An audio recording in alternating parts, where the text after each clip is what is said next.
नमस्कार दोस्तों, आप सब लोगों का एक नई वीडियो में हार्दिक स्वागत है। आज के वीडियो में हम देखेंगे प्रैक्टिस सेट नंबर 17।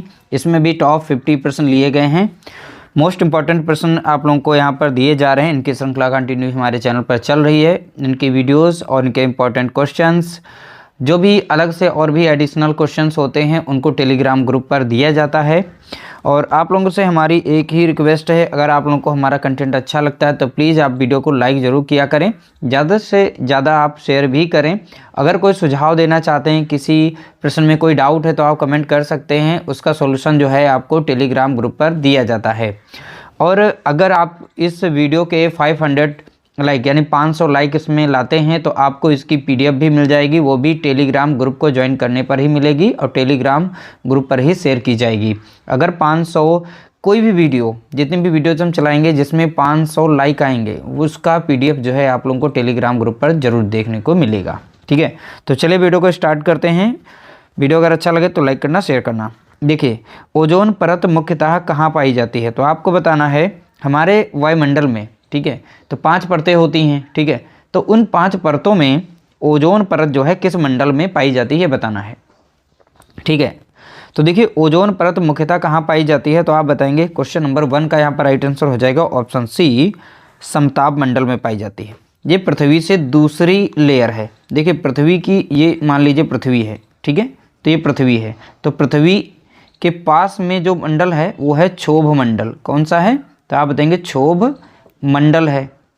और जो सेकंड लेयर आती है वो समताप मंडल की है। कौन सी है, समताप मंडल। ठीक है, तो समताप मंडल आप यहाँ पर याद रखेंगे। तो हमारी जो ओजोन लेयर है, ये ओजोन लेयर, तो ओजोन लेयर का फॉर्मूला भी याद रखना है, O3 होता है। कितना होता है, तो आप बताएंगे O3। तो ओजोन का जो फॉर्मूला होता है यानी केमिकल फार्मूला होता है O3। ओजोन लेयर ये कहाँ पाई जाती है, यानी ओजोन परत कहाँ पाई जाती है, तो आप बताएंगे समताप मंडल में। पृथ्वी के सबसे नज़दीक कौन सा मंडल है आपसे अगर पूछे तो बता देना क्षोभ मंडल है। ठीक है, वर्षा, बादल बनना, ये सारी चीज़ें जो घटनाएं होती हैं ये क्षोभ मंडल में होती हैं। तो समताप मंडल यहाँ पर जो है, यहाँ पर एरोप्लेन उड़ते हैं इसमें। ठीक है, तो क्वेश्चन नंबर 1 हमने सॉल्व कर लिया है, यानी हमने देख लिया है ओजोन परत जो मुख्यतः कहाँ पाई जाती है, तो आप बताएंगे समताप मंडल में पाई जाती है।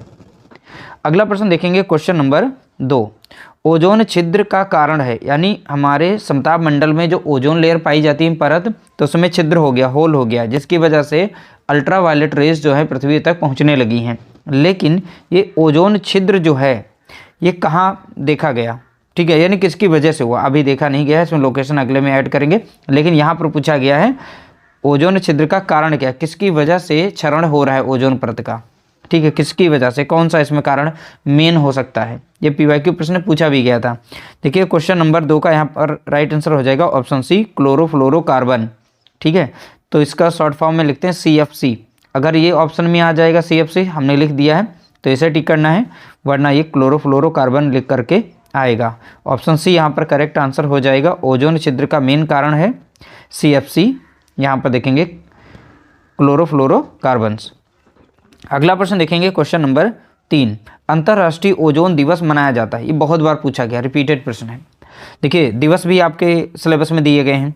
अंतर्राष्ट्रीय ओजोन दिवस मनाया जाता है, तो किस तारीख को मनाया जाता है ओजोन दिवस।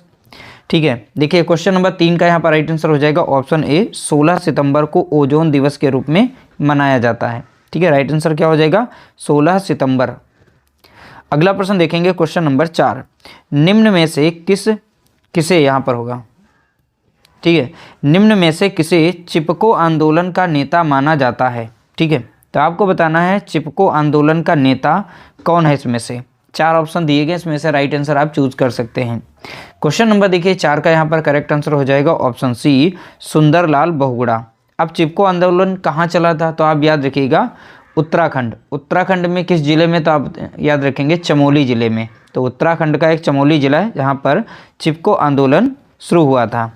ठीक है, तो इनके प्रमुख नेता कौन रहे थे, सुंदरलाल बहुगुणा। ऑप्शन सी हमारा राइट आंसर होगा। अगला प्रश्न देखेंगे question number 5, world wild life fund. ठीक है, इसका फुल फॉर्म भी पूछा जा सकता है, इसलिए मैंने यहाँ पर लिख दिया शॉर्ट फॉर्म में, WWF का प्रतीक जानवर क्या है, तो ऐसे भी पूछ सकता है। या फिर वर्ल्ड वाइड लाइफ फंड का प्रतीक जानवर क्या है, तो ऐसे भी पूछ सकता है। तो दोनों चीज़ें हमने इसमें शामिल की हैं। तो आपको प्रतीक चिन्ह बताना है, इसका प्रतीक चिन्ह इसका बताना है। क्वेश्चन नंबर 5 का यहाँ पर राइट आंसर हो जाएगा ऑप्शन बी, ज्वाइंट पांडा। तो ज्वाइंट पांडा इसका जो है WWF का यहाँ पर प्रतीक जानवर है। अगला प्रश्न देखेंगे क्वेश्चन नंबर 6, नागरहोल राष्ट्रीय उद्यान कहाँ स्थित है। तो आपको बताना है नागरहोल राष्ट्रीय उद्यान, ठीक है। तो नागरहोल राष्ट्रीय उद्यान क्वेश्चन नंबर 6 का यहाँ पर राइट आंसर हो जाएगा ऑप्शन सी, कर्नाटक में है। कहाँ पर पड़ता है ये, तो आप बताएंगे कर्नाटक राज्य में। अगला प्रश्न देखेंगे क्वेश्चन नंबर 7, भारत का प्रथम राष्ट्रीय डॉल्फिन अनुसंधान केंद्र कहाँ स्थापित किया गया, ठीक है। अगर शॉर्ट फॉर्म में देता है NDRC, वैसे फुल फॉर्म में ही देगा या पूछेगा आपसे। भारत का प्रथम राष्ट्रीय डॉल्फिन अनुसंधान केंद्र कहाँ स्थापित किया गया। क्वेश्चन नंबर 7 का आप राइट आंसर बताएंगे। देखिए 7 का राइट आंसर हो जाएगा ऑप्शन सी, बिहार में। कहाँ पर स्थापित किया गया, तो आप बताएंगे बिहार राज्य में। अगला प्रश्न देखेंगे क्वेश्चन नंबर 8, भारत का राष्ट्रीय जैविक उद्यान, अब दूसरा नाम इसका नाम चेंज कर दिया गया है, ध्यान रखिएगा, राष्ट्रीय प्राणी उद्यान। अगर मान लीजिए यहाँ पर राष्ट्रीय जैविक उद्यान आ जाए तब भी आपको आंसर वही लगाना है, या पूछ ले आपसे राष्ट्रीय प्राणी उद्यान, ठीक है, ये नाम चेंज किया गया, तो कहाँ स्थित है आपको बताना है। क्वेश्चन नंबर 8 का राइट आंसर आप बताएंगे। देखिए 8 का राइट आंसर हो जाएगा ऑप्शन बी, नई दिल्ली में है, ठीक है। तो नई दिल्ली का यहाँ पर राइट आंसर हो जाएगा। क्वेश्चन नंबर 8 का राइट आंसर क्या होगा, नई दिल्ली। अगला प्रश्न देखेंगे क्वेश्चन नंबर 9, इंद्रावती राष्ट्रीय उद्यान कहाँ स्थित है। तो आपको बताना है इंद्रावती राष्ट्रीय उद्यान कहाँ है। क्वेश्चन नंबर 9 का करेक्ट आंसर आप बताएंगे। देखिए 9 का राइट आंसर हो जाएगा ऑप्शन सी, छत्तीसगढ़ में है। कहाँ पर है, तो आप बताएंगे छत्तीसगढ़। अगला प्रश्न देखेंगे क्वेश्चन नंबर 10, अंतर्राष्ट्रीय टाइगर दिवस मनाया जाता है। तो आपको बताना है अंतर्राष्ट्रीय टाइगर दिवस कब मनाया जाता है। क्वेश्चन नंबर 10 का यहाँ पर राइट आंसर बताएंगे। देखिए 10 का राइट आंसर है ऑप्शन सी, 29 जुलाई को। तो 29 जुलाई को अंतर्राष्ट्रीय टाइगर दिवस के रूप में मनाया जाता है। अगला प्रश्न देखेंगे क्वेश्चन नंबर 11, भारतीय टाइगरों को बचाने के लिए प्रोजेक्ट टाइगर यानी कि बाघ परियोजना किस वर्ष प्रारंभ किया गया था। तो आपको बताना है प्रोजेक्ट टाइगर किस वर्ष प्रारंभ किया गया था। अगर ये इंग्लिश में दे देता है प्रोजेक्ट टाइगर तो ठीक है, अगर वरना बाघ परियोजना याद रखिएगा, ठीक है। दोनों में से हमने दोनों टर्म यहाँ पर शामिल कर लिए हैं, ठीक। किस वर्ष प्रारंभ किया गया था, किस सन से बाघ परियोजना चलाई गई है बताना है। क्वेश्चन नंबर 11 का राइट आंसर हो जाएगा ऑप्शन बी, 1973 यहाँ पर राइट आंसर होगा, ठीक है। तो बाघ परियोजना कब से प्रारंभ की गई, तो आप बताएंगे 1973 से। अगला प्रश्न देखेंगे क्वेश्चन नंबर 12, डायनासोर जीवाश्म राष्ट्रीय उद्यान कहाँ स्थित है। तो आपको बताना है डायनासोर जीवाश्म राष्ट्रीय उद्यान किस राज्य में स्थित है। क्वेश्चन नंबर 12 का करेक्ट आंसर हो जाएगा ऑप्शन सी, मध्य प्रदेश में। तो मध्य प्रदेश का एक जिला है धार, तो धार जिले में डायनासोर जीवाश्म राष्ट्रीय उद्यान जो है स्थित है। तो धार इसलिए मैंने दे दिया है, अगर मान लीजिए जिला दे देगा तो आप धार याद रखिएगा, अगर प्रदेश दे देगा तो मध्य प्रदेश याद रखिएगा। अगला प्रश्न देखेंगे क्वेश्चन नंबर 13, म्यांमार की मुद्रा का नाम क्या है। तो आपको बताना है म्यांमार की मुद्रा का नाम क्या है। क्वेश्चन नंबर 13 का यहाँ पर राइट आंसर हो जाएगा ऑप्शन बी, क्यात। तो क्यात याद रखिएगा, क्यात एक मुद्रा है जो कि म्यांमार देश में चलती है। अगला प्रश्न दिया गया क्वेश्चन नंबर 14, वियतनाम की राजधानी का नाम क्या है। तो आपको बताना है वियतनाम की राजधानी का नाम क्या है। क्वेश्चन नंबर 14 का यहाँ पर करेक्ट आंसर हो जाएगा ऑप्शन बी, हनोई। तो हनोई जो है ये वियतनाम की राजधानी है, ठीक है। हनोई किसकी राजधानी है, तो आप बताएंगे वियतनाम की राजधानी है। अगला प्रश्न देखेंगे क्वेश्चन नंबर 15, संयुक्त अरब अमीरात की मुद्रा का नाम क्या है, ठीक है। तो आपको बताना है संयुक्त अरब अमीरात की मुद्रा का नाम।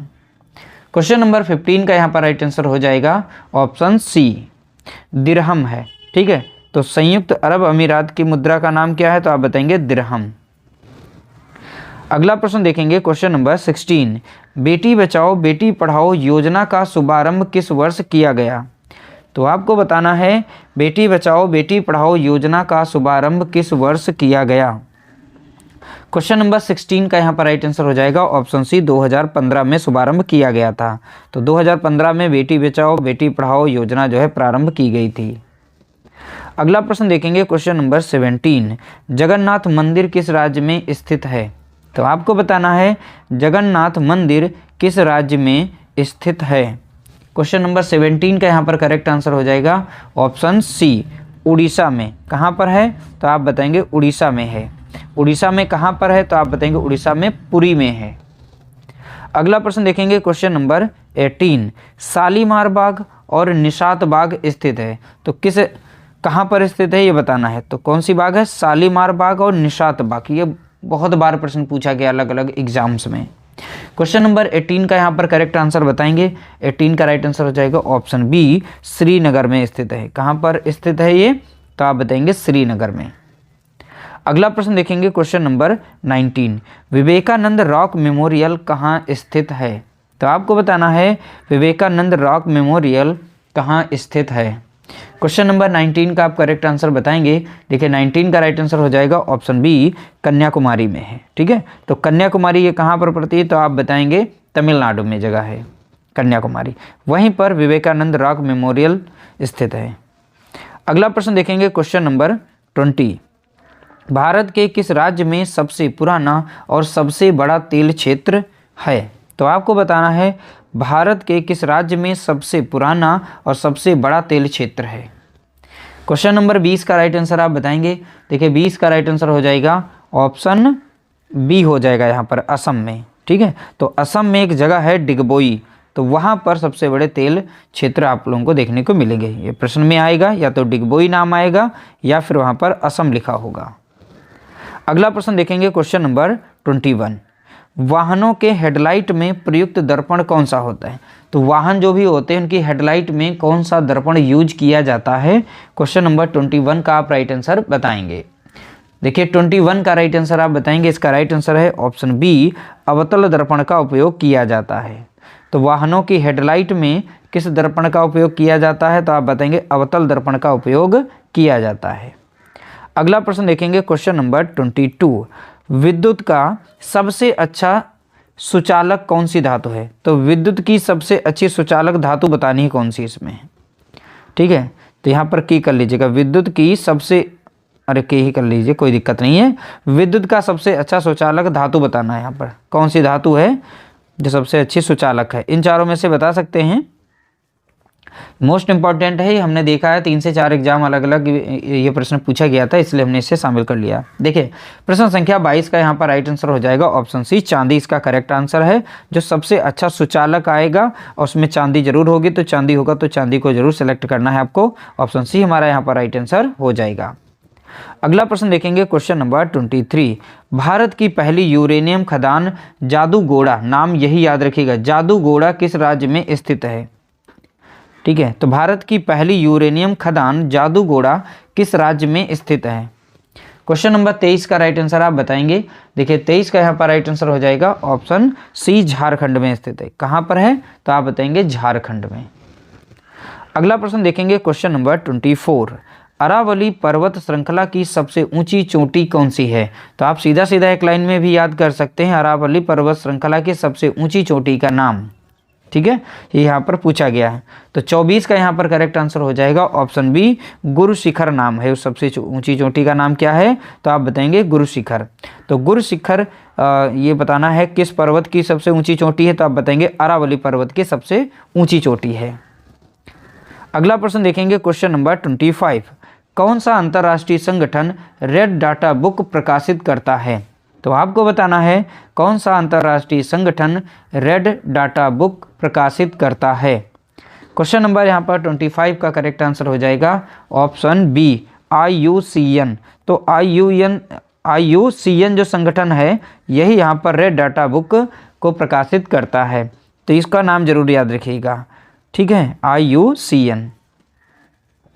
अगला प्रश्न देखेंगे क्वेश्चन नंबर 26, खबरों में रहने वाला ग्राफ 4 का संबंध मुख्य रूप से किस, यहाँ पर हो जाएगा किसकी होगा यहाँ पर। ठीक है, इसे कर लीजिएगा, किसकी समस्या,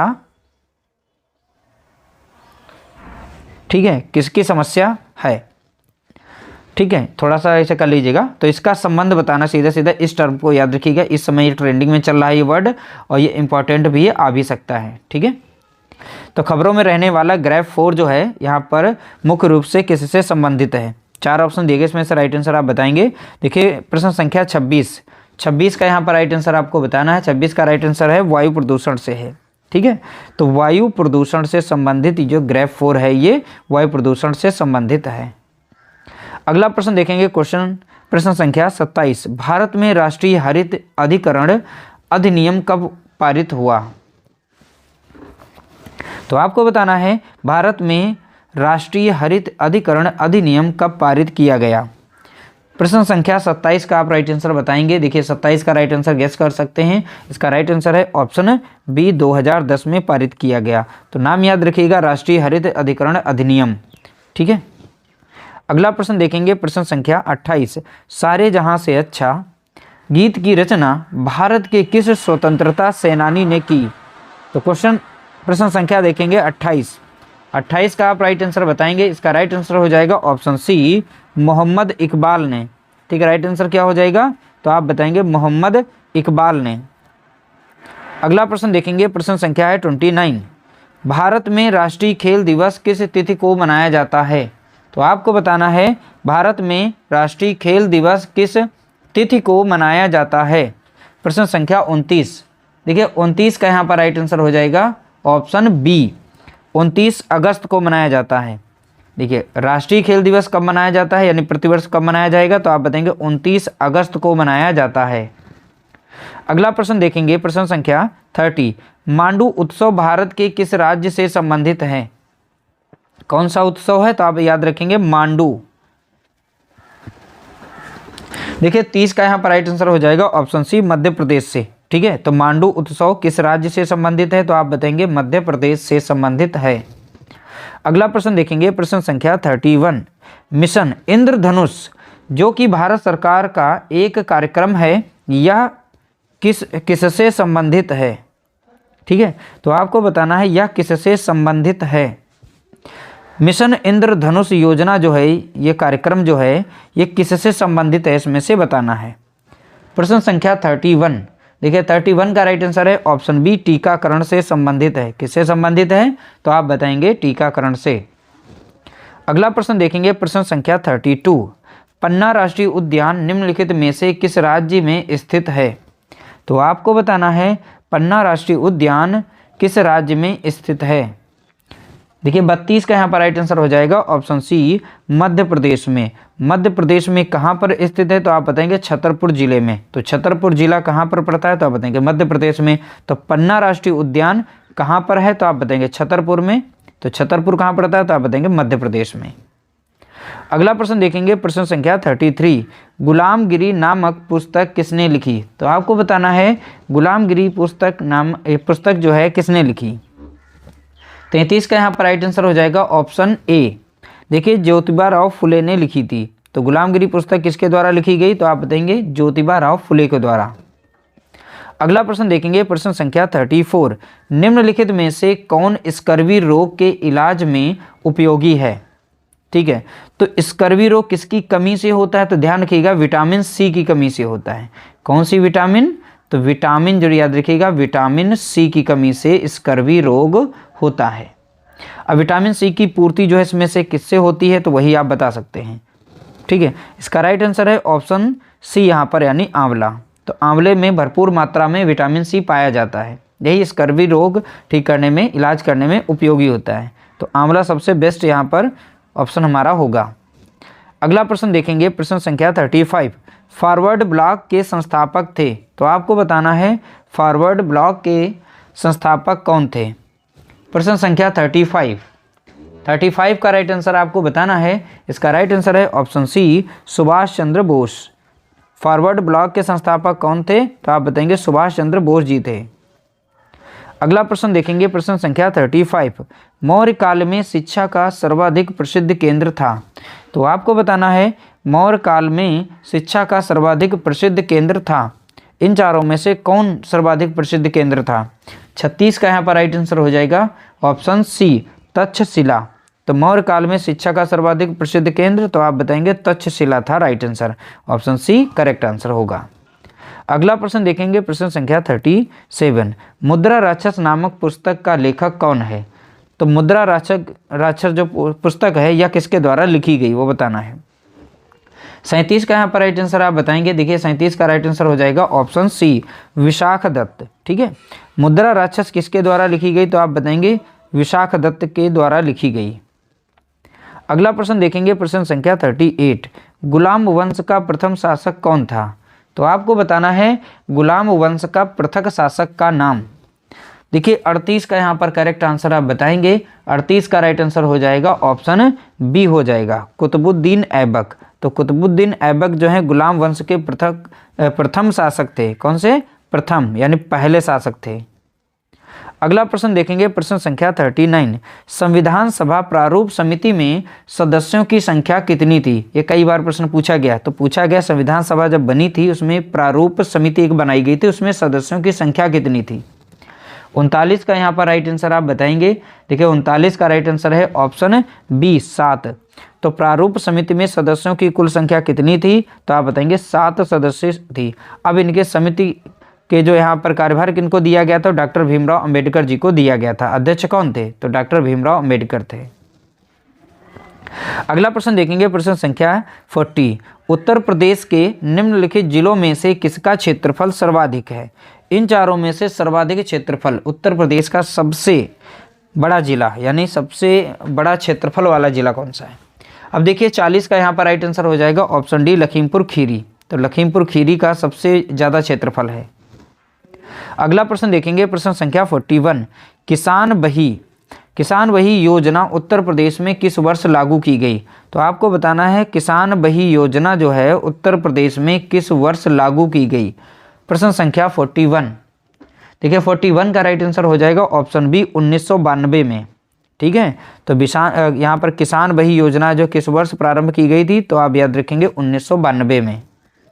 अगला प्रश्न देखेंगे, प्रश्न संख्या 42, निम्नलिखित में से किस एक ने सुभाष चंद्र बोस को देश नायक कहा? तो यानी हमको बताना है किसने सुभाष चंद्र बोस को देश नायक कहा। तो किसने कहा देश नायक? तो आप 4 ऑप्शन में से इसमें से बता सकते हैं। तो 42 का यहाँ पर राइट आंसर हो जाएगा ऑप्शन सी, रविंद्रनाथ टैगोर जी ने सुभाष चंद्र बोस जी को देश नायक कहा था। अगला प्रश्न देखेंगे, प्रश्न संख्या है 43, निम्नलिखित में से कौन सी एक खरीफ की फसल है? तो आपको बताना है इन चारों में से खरीफ की फसल कौन सी है। देखिए 43 का यहाँ पर राइट आंसर आप बताएंगे। देखिए इसका राइट आंसर है ऑप्शन डी, यहाँ पर सोयाबीन करेक्ट आंसर होगा। अब देखिए यहाँ पर जो सरसों है, अलसी है, मसूर है, ये सभी के सभी रबी फसल हैं। कौन सी हैं? तो रबी फसल है, रबी फसल। अभी ये शीत ऋतु यानी सर्दियों में बोई जाती हैं। तो कब बोई जाती हैं? तो सर्दियों में, यही सीजन जो चल रहा है इसी समय बोई जा रही हैं, वो रबी फसलें हैं सभी के सभी, मसूर, अलसी, सरसों। अगला प्रश्न देखेंगे, प्रश्न संख्या 44, महाराष्ट्र में निम्नलिखित में से कौन सी एक फसल श्वेत स्वर्ण के नाम से जानी जाती है? तो महाराष्ट्र की एक ऐसी फसल है जिसे श्वेत स्वर्ण के नाम से जाना जाता है। वो कौन सी इसमें से फसल है वो बताना है। देखिए प्रश्न संख्या 44 का यहाँ पर राइट आंसर हो जाएगा ऑप्शन सी, कपास को कहा जाता है श्वेत स्वर्ण। ठीक है, अगला प्रश्न देखेंगे, प्रश्न संख्या 45, कौन सा राज्य भारत का शक्कर का प्याला या फिर ये लिख करके आएगा चीनी का कटोरा कहलाता है? ठीक है, तो भारत का चीनी का कटोरा किसे कहा जाता है, या कहेगा भारत का शक्कर का प्याला कहे जाने वाले राज्य का नाम बताएं। देखिए 45 का यहाँ पर राइट आंसर हो जाएगा ऑप्शन डी, उत्तर प्रदेश को शक्कर का प्याला कहा जाता है, या फिर आप यहाँ पर कह सकते हैं चीनी का कटोरा। दोनों भाषाओं में अलग अलग प्रश्न, दोनों ये शब्द जो है रखे गए थे, तो इसलिए मैंने दोनों शब्दों को यहाँ पर रख दिया। शक्कर का प्याला बोले या चीनी का कटोरा कहे तब भी उत्तर प्रदेश को ही लगाना है। अगला प्रश्न देखेंगे, प्रश्न संख्या हमारी है यहाँ पर 46, पीत क्रांति संबंधित है। पीत क्रांति कहे या फिर पीली क्रांति कहे, दोनों का मीनिंग एक ही है। ठीक है, आपको आंसर एक ही देना है। पीत क्रांति का संबंध किससे है या पीली क्रांति किससे संबंधित है? 46 का आप यहाँ पर राइट आंसर बता सकते हैं। देखिए 46 का राइट आंसर है तिलहन उत्पादन से संबंधित है। पीत क्रांति किससे संबंधित बताएंगे? तिलहन उत्पादन से। श्वेत क्रांति दुग्ध उत्पादन से। नीली क्रांति मत्स्य उत्पादन से। हरित क्रांति अनाज उत्पादन से है। तो इस तरह से सभी क्रांतियों के अलग अलग प्रश्न जो है अलग अलग प्रैक्टिस सेट में हम डाल रहे हैं। अगला प्रश्न देखेंगे, प्रश्न संख्या है 47। भारत के किस प्रदेश में सोयाबीन की खेती का सर्वाधिक क्षेत्रफल है? तो आपको बताना है भारत के किस राज्य में सबसे अधिक सोयाबीन की खेती की जाती है। ठीक है, तो 47 का यहाँ पर राइट आंसर आप बताएंगे। तो 47 का करेक्ट आंसर हो जाएगा ऑप्शन डी, मध्य प्रदेश में। मध्य प्रदेश में सोयाबीन उगाने का क्षेत्रफल जो है सबसे अधिक है। ठीक है, तो वहीं सबसे अधिक जो है सोयाबीन की खेती की जाती है। अगला प्रश्न बताएंगे, प्रश्न संख्या है 48। भारत के किस राज्य में सर्वाधिक कॉफ़ी का उत्पादन किया जाता है? तो आपको बताना है भारत के किस राज्य में सर्वाधिक कॉफ़ी का उत्पादन किया जाता है। 48 का यहाँ पर राइट आंसर हो जाएगा ऑप्शन सी, कर्नाटक में। तो कर्नाटक में सबसे ज़्यादा कॉफ़ी का उत्पादन किया जाता है। अगला प्रश्न देखेंगे, प्रश्न संख्या 49। मसालों का बागान किस राज्य को कहा जाता है? तो आपको बताना है मसालों का बागान किस राज्य को कहा जाता है। 49 का यहाँ पर करेक्ट आंसर हो जाएगा ऑप्शन सी, केरल को। तो केरल को मसालों का बागान या मसालों का बगीचा कहा जाता है। अगला प्रश्न देखेंगे, प्रश्न संख्या 50। भारत का सर्वाधिक पटसन उत्पादक राज्य। तो भारत में सर्वाधिक एक पटसन, ठीक है, तो पटसन कहाँ पर उत्पादित किया जाता है? तो आपको बताना है भारत का सर्वाधिक पटसन उत्पादक राज्य। 50 का यहाँ पर करेक्ट आंसर हो जाएगा ऑप्शन डी हो जाएगा, पश्चिम बंगाल। राइट आंसर क्या हो जाएगा? तो आप बताएंगे पश्चिम बंगाल। इस तरह से हमने टॉप 50 प्रश्नों को यहाँ पे शेयर किया। वीडियो अगर अच्छी लगी हो तो प्लीज़ वीडियो को लाइक करना, शेयर करना। अब मिलते हैं एक नई वीडियो के साथ, तब तक के लिए नमस्कार, जय हिंद, जय भारत।